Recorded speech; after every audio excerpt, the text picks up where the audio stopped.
I would say, Mr. Speaker, an absolute travesty that what's been put to this House today is that we have that binary choice between the government's deal or no deal. That is not the case. There are other options which are open to this House. And the Right Honourable Gentleman for Rushcliffe has talked about either revoking or staving off the Article 50 process. That gives the House time, frankly, to come to its senses.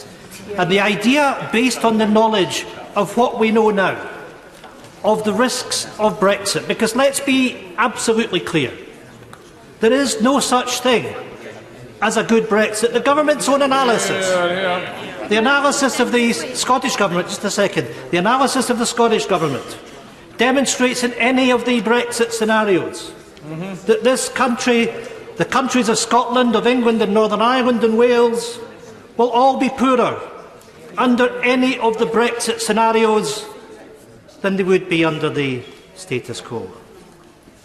Mr. Speaker, it is the responsibility of any government to provide security for its citizens. A government that wishes to bring forward a proposition that imperils the employment opportunities, the living standards of its citizens, is an abrogation of responsibility that it should have. And it's on that basis that I would plead with the Right Honourable Gentleman to vote against, or at the very least abstain on what the government is doing today, because this House, to use the phrase which is often used, must take back control. We must say to the people of the United Kingdom, however they voted, that based on the knowledge that we have, based on the facts of the matter that we have, and let's just look at what happened last week.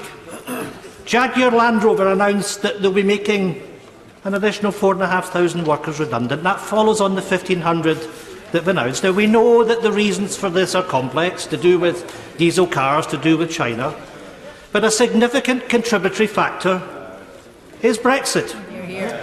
And this government stands accused of putting workers on the dole, and putting workers on the dole as a function of ideology, because that's what it is. And if you look at the circumstances of where we are today, of a Prime Minister that called a general election on the basis that she thought she would come back with a thumping majority, she came back as a minority Prime Minister. And rather than seize the moment and recognise that this is a parliament of minorities, where the Prime Minister had to reach across the House to try and achieve a consensus, she failed to do that. And all that's happened since the general election in 2017 until now is that we had an internal battle in the Tory party. The Brexiteers that want to drive us off the cliff. Mr. Speaker, there is no way that the Scottish National Party and the people of Scotland are going to be sitting in that bus as the Prime Minister drives us off the cliff. There is no way that the people of Scotland will be dragged out of the European Union against its will. I will happily give way. Thank my right honourable friend for giving way. He's making an excellent speech. And would he agree with me that given the government's own analysis shows that no matter the outcome with Brexit, we will all be poorer, that it is the most vulnerable in society who will pay the price? People with disability who have been writing to me in their hundreds as chair of the Disability All-Party Group, terrified of the outcome that Brexit will happen and they'll be thrown into further despair. My honourable friend is exactly correct. It is the most vulnerable in our society that will pay the biggest price for Brexit. Those that are disabled, those that rely on our public services, because there is no question that our public services will be poorer. We know that economic growth in the United Kingdom will be reduced by Brexit. Why are we punishing people to that extent? And that's why it's right, and why the government has a responsibility to be honest with people, to reflect on what happened in 2016. There is an economist, Dr. Samuelson, who said, "When events change, I change my mind. What do you do?" Why has the Prime Minister not reflected on the situation that we're in? Mr. Speaker, I'm grateful for my honourable friend in her intervention, and I'm delighted to announce to the House that in the process of this debate, all 35 members of the Scottish National Party have spoken out. And all spoken out about the risks that we see to our constituents, the risks to our industries up and down Scotland. And of course, one of the features that particularly alarms us is the issue of freedom of movement. Mr. Speaker, we have benefited enormously from those that have come to work and live in our country, to add to the diversity of our communities, to make a contribution to our economic growth. EU citizens that have chosen to make their lives here. European Union citizens that are now being told that they're going to have to register. Register to sustain the rights that they have. It is, as is mentioned by my honourable friend from a sedentary position, disgusting. I will in a second. Because this is about people that are part of us, our friends, our neighbours, our relatives. And we're now saying to them that they're going to have a different status as a consequence of what we have done. But it's not just about EU citizens that choose to come and live and work in this country. It's about our rights as EU citizens as well. If the government gets its way and Brexit takes place on the 29th of March, from a situation today that each and every one of us has the right to work in 28 member states, we will be restricted to automatically only having the right to live and work in the United Kingdom. I was lucky enough to work in the Netherlands. My son worked in the Netherlands. Why should my grandchildren not have the same rights that my generation had? It is an abhorrence that we are treating the people of these islands on that basis. I will happily give way. I'm very grateful to my right honourable friend for giving way, and he's making a powerful point about the people who have come to live and work and be our friends and neighbours in our communities. Does he agree with me that it's an absolute disgrace that these people who are so vital to us are being told that they must make an application to pay to stay in their own homes, many of whom have been here for decades? It's an absolute outrage. I agree, and of course it fits into the hostile environment that many in the government benches have prosecuted over the course of the last few years. We have an expression in Scotland, we're all Jock Tamson's bairns. You know, Mr. Speaker, if I look at our history over the course of the last 100 years, our population in Scotland has barely grown. We've gone from 4.8 to 5.5 million people. We face a ticking time bomb, which is an ageing population. The last thing we need is to be cut off from that supply of labour for people that want to come and contribute to sustainable economic growth in Scotland. How are we to afford to be able to invest in our public services if we cannot generate economic growth? Because that's what leaving Europe is going to do to us. It's going to restrain our ability to deliver growth, our ability to make sure that we can look after the vulnerable in our society. Mr. Speaker, this is the defining moment in the Brexit process, defining moments for the future of relationships.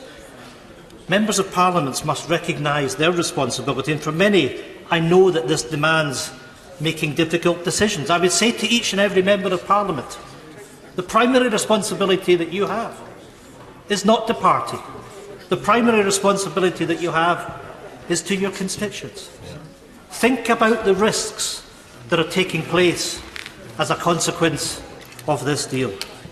It is the height of irresponsibility for the government to suggest that this is a binary choice. Mr. Speaker, in the SNP's amendment that we have laid today, we have given the opportunity for the House to support that we extend Article 50. Extend Article 50 and give the people of the United Kingdom the choice to make that determination. On the basis of the facts, on the basis of the knowledge as to what Brexit is going to do, it is only right and proper in a democratic principle that we allow the people of the United Kingdom to make that choice. And I appeal to members across the House. Now, we have in the SNP many friends across this place and many friends on the benches to my right. I'm appealing to the Labour Party. For goodness sake, get off the fence.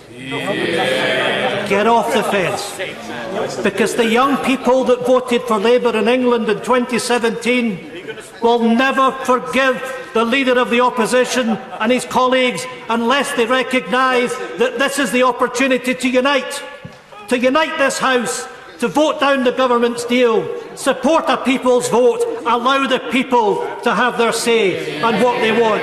Will you do it? I can see the Honourable gentleman chuntering if he wishes to intervene and accept his responsibilities. Well,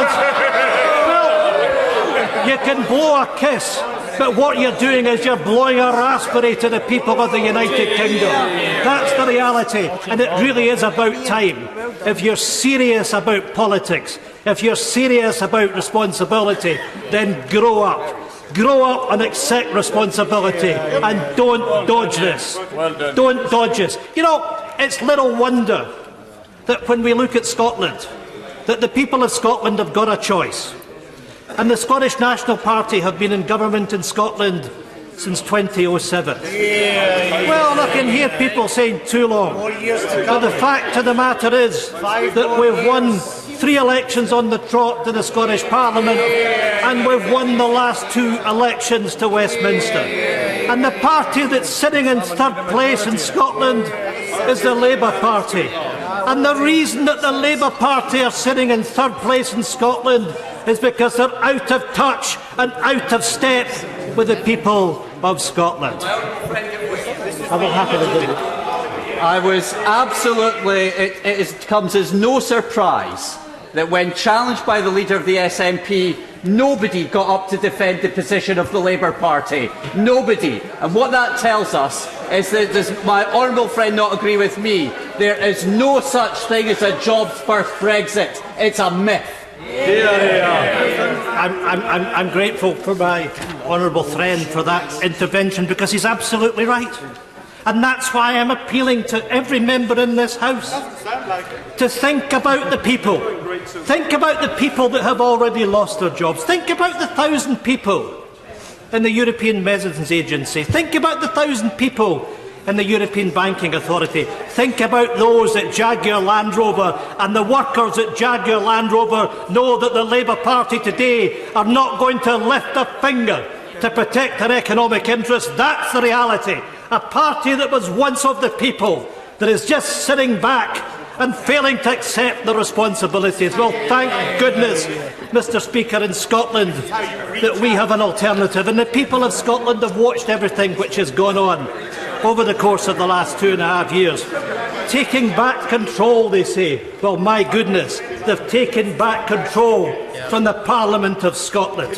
When this House pushed through the Withdrawal Act, what happened was, with responsibility over fisheries, over agriculture, over the environment, which were down in the Scotland Act when the Parliament was established, as matters which have devolved, supposed to be protected by the Sewell Convention. But of course, the government said, well, these are not normal times, and they grabbed powers, not so much against the Scottish Government and the Scottish Parliament, but grabbed powers against the people of Scotland that had voted for it in a referendum in 1997. That's the reality of the Conservatives that have always been hostile to devolution. Now, of course, we're told, well, the people voted in 2016 and we should accept it. But of course, the people of Scotland were told in our referendum in 2014, if we stayed in the United Kingdom, our rights within the EU would be respected. The fact that the people of Scotland voted by 62% to stay in the European Union is ignored by this government. The fact that the Scottish Parliament has said that we wish to stay as a very minimum in the single market and the customs union has been ignored by this government. Contempt for the institutions in Scotland, contempt for the cross-party unity that existed on these matters in Scotland. Mr. Speaker, the time is coming when the people of Scotland are going to have to reflect on how we are being treated, on how we are being ignored. The Scottish Parliament has a mandate for an independence referendum. And if and when the First Minister and the Scottish Government chooses to enforce that mandate, this House must respect the wishes of the Scottish people. I hope tonight that this House votes down the Government's deal. I hope this House has the confidence to extend Article 50, to give the responsibility back to the people. But if this House is determined to push ahead with Brexit, the day when the people of Scotland will have to determine their own future, do we wish to be trailed to a United Kingdom that's going to damage our economic interests? Or will we accept our responsibilities as a historic, independent European nation? Mr. Speaker, that day is coming, and it's coming soon.